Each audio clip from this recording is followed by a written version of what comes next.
Hi, everyone. Welcome to the Mentium Matters podcast. This is Solveig Brown, and today I am excited to be talking with Jim Gwaltney. Jim has held numerous senior executive leadership positions with Ford Motor Company in sales, marketing, operations, and finance. He oversaw multi-billion-dollar operating budgets and led teams through transformational change and subsequent growth. Jim is a fantastic leader who has a talent for selecting the right people, building teams, and motivating and empowering managers to achieve exceptional results. He is also an expert in relationship building, networking, communication, and developing strategic partnerships. Since retiring from Ford, he founded the consulting firm J. Gwaltney and Associates. Jim has several advanced degrees in finance, executive leadership, and strategic marketing, and he serves on multiple corporate and university boards. He has also been awarded an honorary doctorate degree by North Carolina A&T State University in recognition of his community, philanthropic, and educational support. Jim is the author of the 20 Immutable Laws of Leadership, and he has been a mentor for Mentium for more than 25 years. Welcome, Jim. I am so glad to have you on the podcast today. Well, thank you very much. I was just sitting here trying to figure out who you were talking about in that bio. You sound like me. Oh, you're too modest. So, Jim, in your book, The 20 Immutable Laws of Leadership, you talk about the 20 fundamental must-dos of a manager, which helped you succeed in your career. How did you come up with these 20 laws? Well, sometimes when you're in the midst of a battle, you just do things. During my career, as I undertook certain tasks or whatever, I'd write down things that worked, things that didn't work, things that were very successful, etc. I came up with a list of these 20 things. And as you can see here on this little card, you can't see. Oh, I can see But it. Yeah. I used to write them down. And in those days, we had regular typewriters. I'd write them on a piece of paper and I'd take them back, and my secretary would type them up on an index card so I could to keep them. And this was one of the index cards. It only has about 12 of them on there, and I had a couple of others. This was the only one I could find last night when I found out we were gonna do this interview. But that's basically it. It was just everyday things that you do that you find successful that help you do the job. Yeah, that is great. And then you decided to compile them in a book. So, yeah, it's a great book. Can you talk about some of the laws that you think are especially important? Well, it's hard to prioritize them because you use them whenever you need them. So one may be important one day, another may be important another day. But I think the most important one is knowing how to manage people. And part of managing people is motivating them. And one of the things I talked about, and I talked to mentees about, is motivating employees versus intimidating them.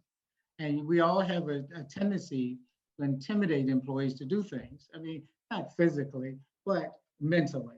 We're going to fire you. We're not going to promote you. We're not going to give you a parking space near the door, whatever. And when we intimidate people, they tend to do exactly or try to do exactly what we tell them to do, 100% of what we tell them to do. But if you have 10 people doing tasks and only 8 can hit their objective and 2 can't for some reason, you as a group or as a team won't be able to hit your objective. But when you motivate people to do things, everybody puts out their maximum effort, whether it's 90% or 120%. So if you have 8 people that do over their objective, and then 2 people that can't for some reason, you still hit your objective as a team. So it's for the betterment of the team, it's for the betterment of the employees, and it works a lot better. We don't think so going in that it will work better, but it does when you motivate people to do things versus intimidate them. The other thing that I always tell mentees is that they have to learn how to delegate. And most of us in our careers came up through chimneys. We started in marketing and we rose to senior levels in marketing. we started in finance, we rose to senior levels in finance or whatever. But we always think that we can do the job below us or 2 levels below us better than anyone else. And we hate to give up the authority, but we have to learn how to delegate, and not just delegate the assignments, but with it, we have to delegate the authority, the financial resources, the human resources for people to do their jobs. Another example that I would give is if you're working at 110% of capacity, but you have 9 other people that are working at 90% of capacity, that group is performing better and getting better results than you working at 110%. So you have to delegate the responsibility to other people in your organization on that side. On the other side, I always said it was about who owns the stress. When you try to do everything yourself, you own 100% of the stress. When you delegate assignments and authority, you delegate the stress with it. And, stress is one of the main reasons that a lot of executives burn out earlier than they anticipated. I guess the third thing, and these aren't in any specific order, and it's not all of them that I would like to cover, but just the 3. The other one is I talk to mentees about being able to transition from an employee that's task-driven, that's rewarded based on how well they do things, how timely it is, et cetera. They get recognition, they get bonuses, they get promotions, and then they are promoted to manager. And they tend to do the same thing. They tend to chase tasks and to want to do everything themselves. And it's hard to get them to transition to, now that you're a manager or you're an executive, you're managing people who actually manage the task. And you're not micromanaging the people, you're delegating to the people, and the people are doing the tasks that they're supposed to do. And it's very hard to get new executives to do that, to give up just the urge to do tasks. I often tell them that managers manage things and leaders lead people. And it's very hard for them to make that transition. So those are probably the 3 things that I talk to mentees about when I first meet them. Yeah, and one of the things I've heard you talk about too is that when you start letting go of those tasks, you really have to build in that time for vision and strategy, and that becomes the most important part of your job. Can you talk a little more about that? Well, sure. I mean, employees do tasks, managers manage people and tasks, and executives are supposed to be the visionaries and the strategists of the company. I mean, managers focus on best practices, how well to do the job, how efficient to do it. And you have to do that because you have to make money today in order to have a future. But executives concentrate on the future of the business, on the future of the industry. And they just can't do that if they're bogged down in the day-to-day operations of the business. I think the example I use a lot is Henry Ford, when he was asked if he got customer input on vehicles early on. And he said, well, no, because if I asked customers what they wanted, they would want faster horses and buggies Yeah. with wooden wheels that didn't clunk or something, because they didn't know what they wanted. And the point is, the visionary sees what customers want and need in the future, or sees where the business is going to go in the future. The visionary or the executive of the company, let's say Henry Ford, saw that automobiles were the future, whereas the people that were managing the horse and buggy business saw that we need to make this business better and make more money at it. But they were doing their jobs. They were managers managing tasks, and the visionary was looking ahead at the future. So that's what I mean when I say that. Right. And then building time within your day to do that, to think about the strategy and the vision? I think one of the examples I used was I used to have a boss, Ken Whipple. He's still around, so if he hears this, he'll probably remember it. But he was vice chairman of the board, and he was my boss. And every morning we go to breakfast in the company eating facility.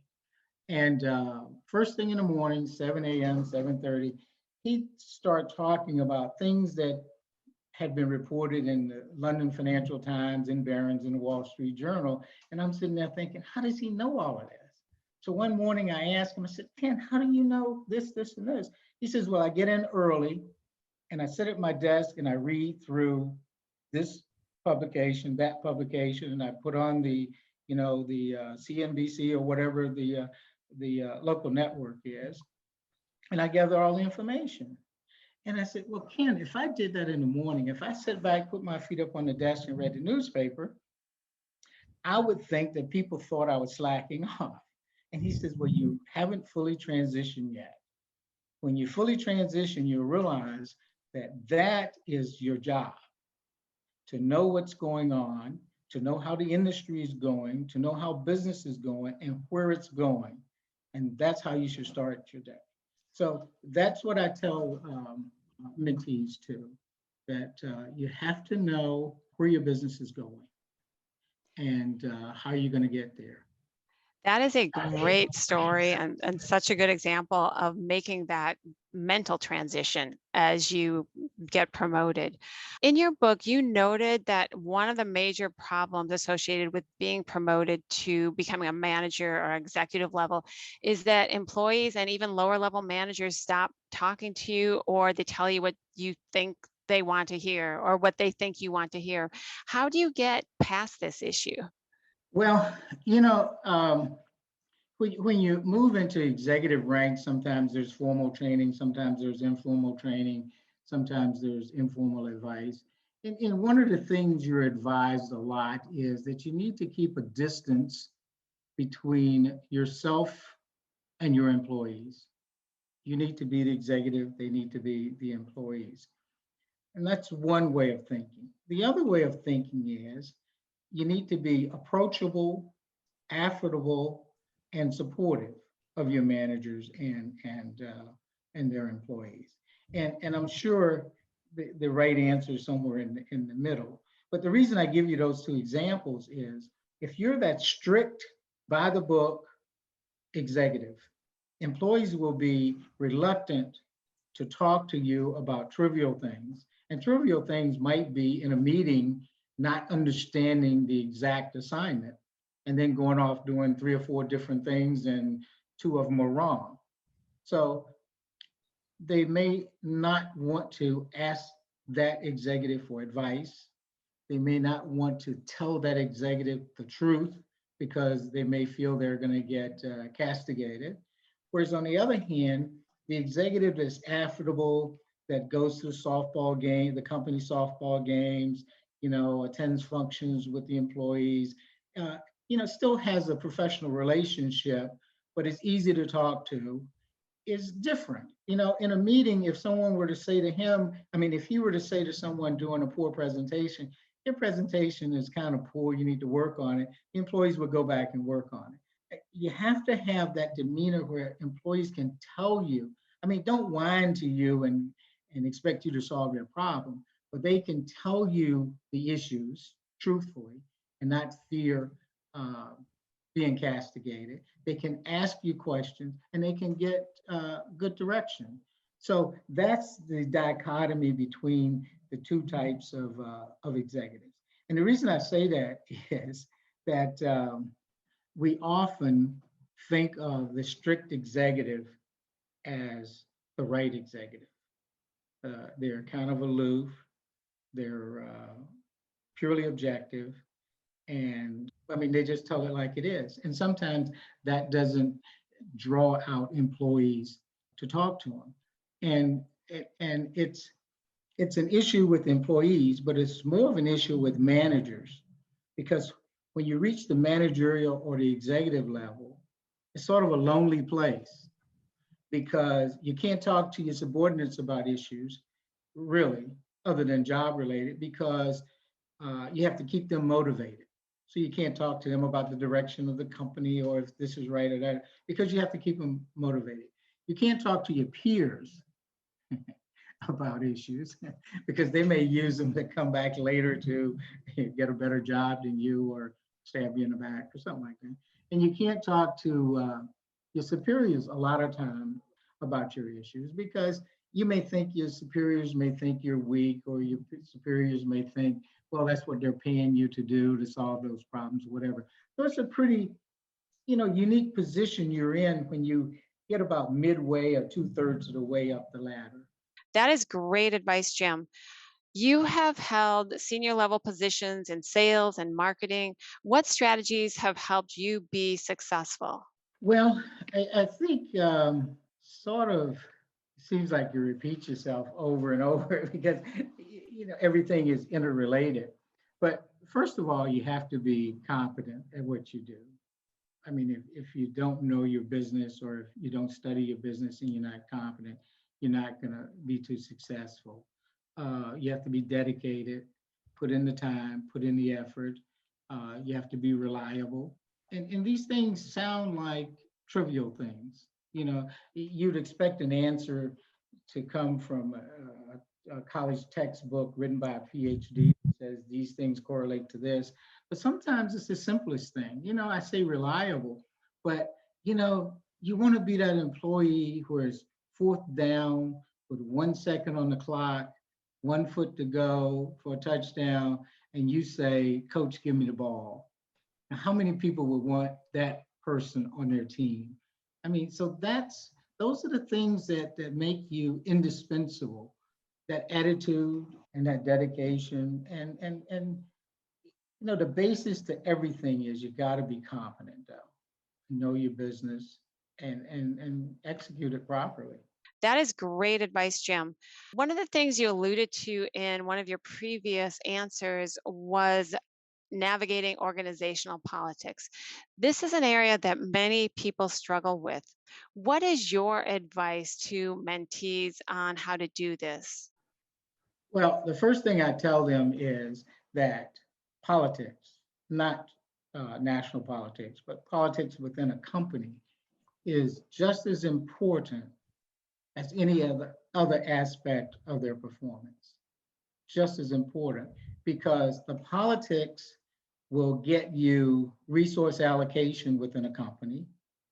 It'll get you project approval within a company. It will get you different assignments.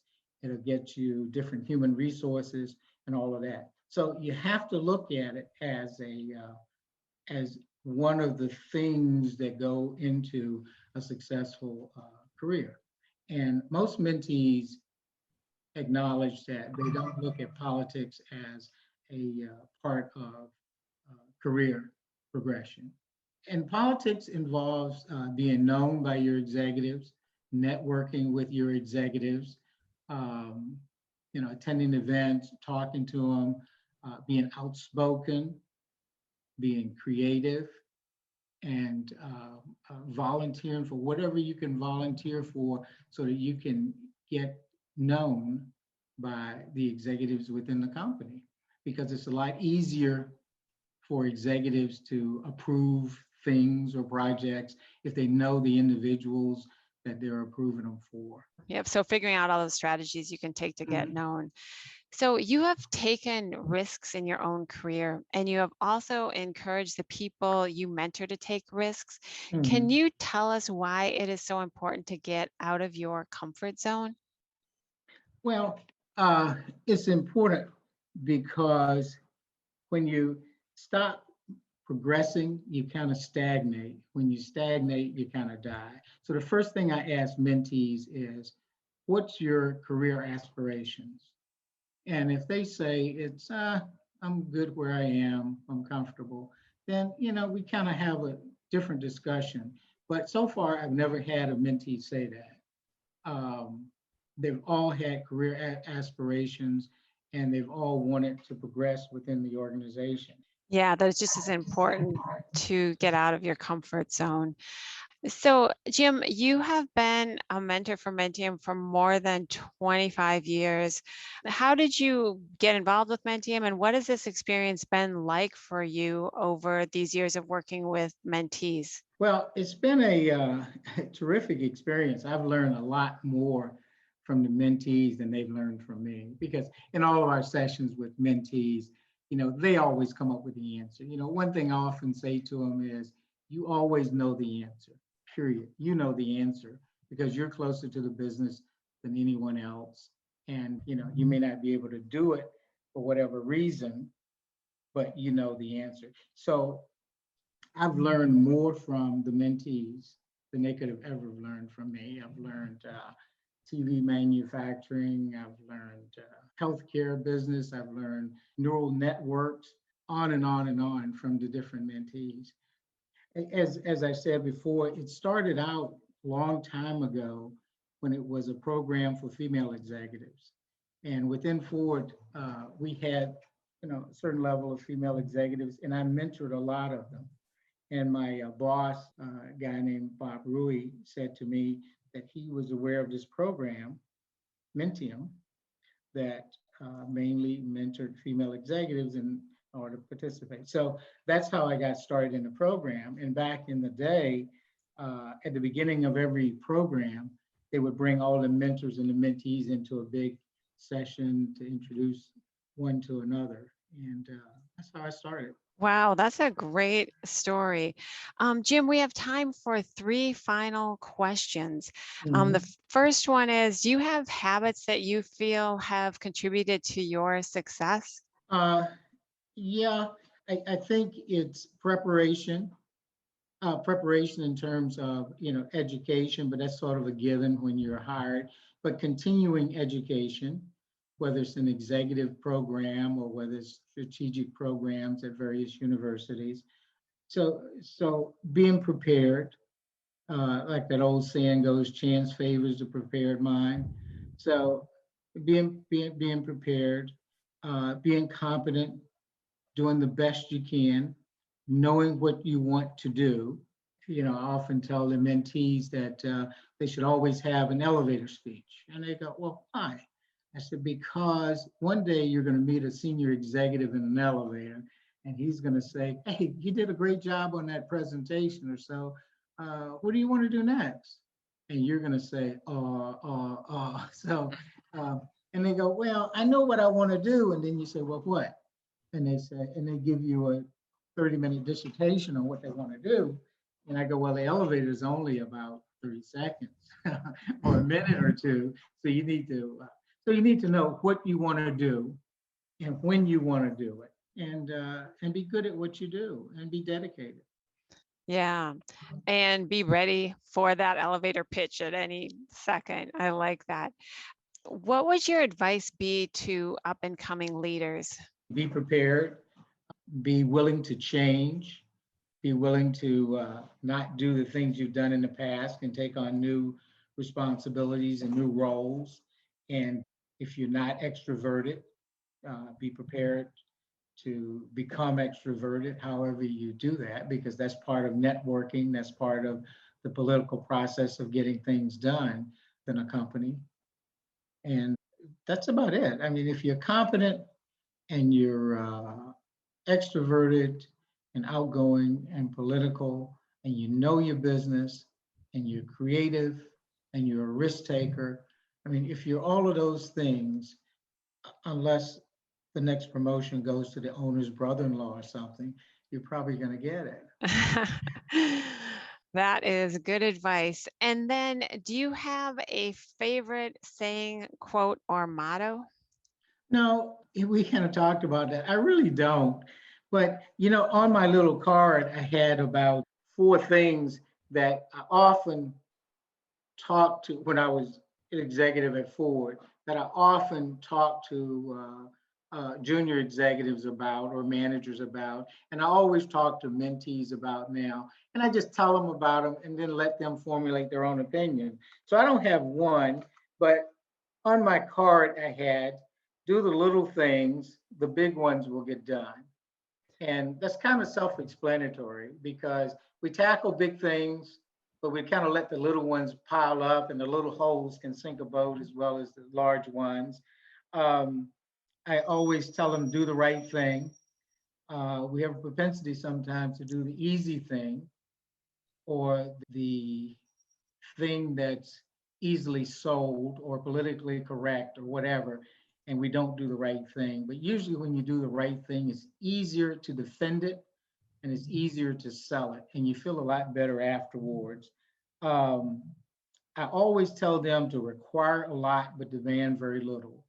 And in doing that, you work harder to get things done. When you demand a lot, people know what you need, know what you want, but you don't require it. They do it because they want to do it. They, in that old phrase, they'll take a bullet for you. When you're an executive that managers and employees say they'll take a bullet for, then you really have a relationship as a team that will get the job done. And then the other one is, I'm looking down the list here, I don't have them in order. Have a plan, not a program. And a lot of people have plans to solve every problem in the world, but they don't have have a program to solve every problem, which is sort of like Band-Aids, but they don't have a plan, which is long range and strategic to handle the problem. So I tell them that. I tell them that identify problems, not symptoms. Most of the issues that were brought to me when I was the executive were symptoms, this, and this. And you always say, well, what's the problem? If you solve the problem, the symptoms will go away. If you solve the symptoms, the problem's still there and it'll reoccur. And the last one, I know I'm talking more than you allot it, but the last one I mentioned before, that managers manage things and leaders lead people. And as an executive, you are a leader more than anything. You're not a tasker, you're not a doer, you're not a worker, you're a leader, you're a visionary and a strategist. Jim, that is all really good advice. So thank you so much for sharing, your wisdom that you've gained over this career that you've had. Thanks for all the great leadership advice and sharing the strategies with us today. I especially like the reminder to people as they move up in an organization to learn how to delegate with authority, motivate employees, and graduate from completing tasks to taking the time to focus on strategy and vision, because that is the job of a leader. I also appreciate your advice on the importance of learning to navigate organizational politics. So thank you so much. So thank you. I know I ramble on a lot, but when you're talking to a mentee, you have more time to get into things and tell stories. Sometimes the stories gives context to what you're saying and makes it a little bit more believable and doable. Oh, it was perfect. You are a great person to interview because you've just got such great advice, such really good, solid leadership ideas. And I really like that distinction of as you're moving up, you have to change your mindset and you have to change your habits. And that what got you to where you are, basically focusing on the tasks, isn't going to work as you're a leader. And I think that's a really important distinction. I don't think people necessarily, it's not intuitive. You think, well, I should just keep doing the same thing. So I really like how you're able to talk about that and emphasize that. Yeah, and a lot of times, you get promotions or you get whatever you get for whatever reason, but above and beyond everything else, you have to be confident. I remember back in the 90s or late 80s or whatever, there were all these black movies, action movies, and Wesley Snipes got roles in a lot of them. And a 60 Minutes reporter said to him one time, "Man, you're lucky that you came along at the right time when all these movies were being made and you got cast in all these parts." And he looked at the reporter and said, "Yeah, I was the best qualified." So you got to be qualified and you got to be confident, regardless of what promotions you get or what opportunities you get. And you can't forget that.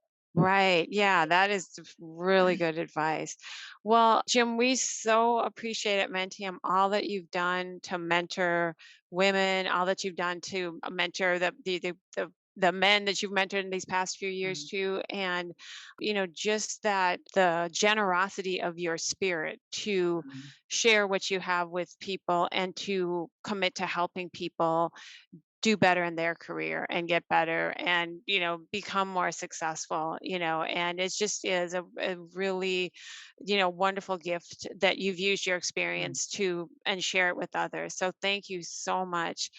Thank you all for listening to this Mentium Matters podcast. We have many great guests lined up, so be sure to subscribe so you don't miss an episode. For additional resources, you can find show notes on the Mentium website. I look forward to having you all back next time.